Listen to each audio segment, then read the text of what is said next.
Diane Flao, en fait, vous vous êtes présentée à la collection RTBF comme photographe, mais également comme peintre ou comme illustratrice.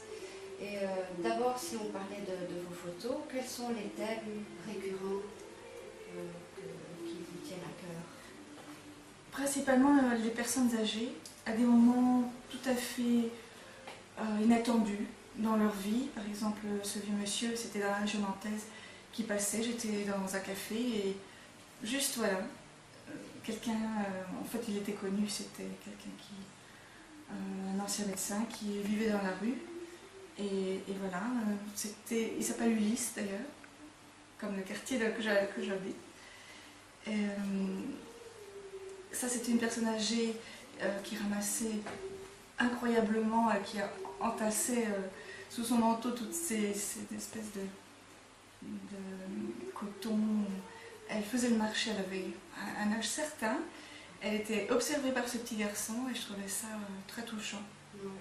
Plié en deux comme ça.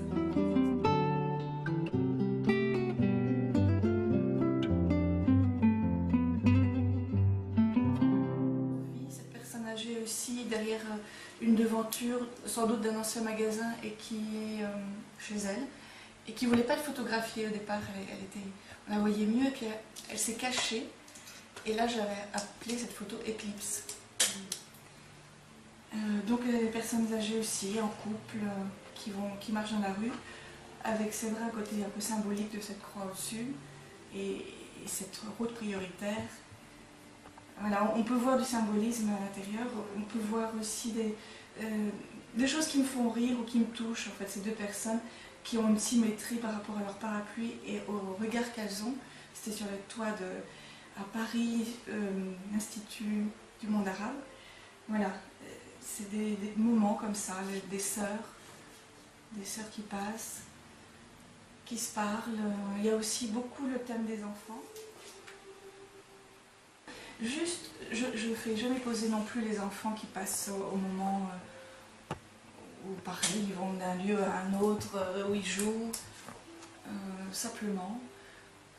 Et là, il y avait des tags, donc j'aimais bien ce côté, cette petite fille qui passe, et ça qui a l'air de vraiment être expressif.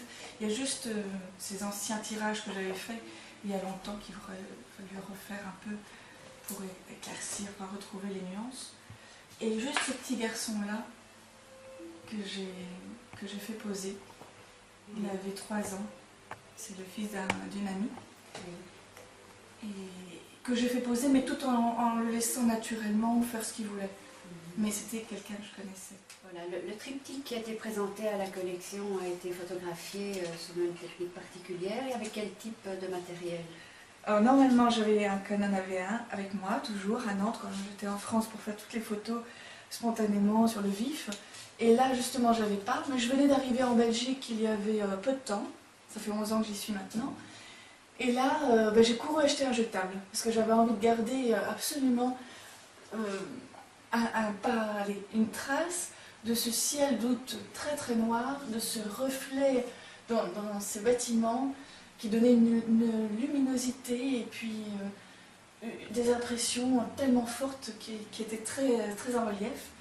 Avec ces gens qui passaient là à ce moment-là, ces personnes âgées, ces sœurs qui étaient dans les mêmes couleurs, les mêmes teintes que le reste, je trouvais ça harmonieux, touchant aussi, émouvant, dans la construction, dans l'observation, dans ces moments de doute, enfin, on se demande ce qui se passe, on ne sait pas ce qui va arriver.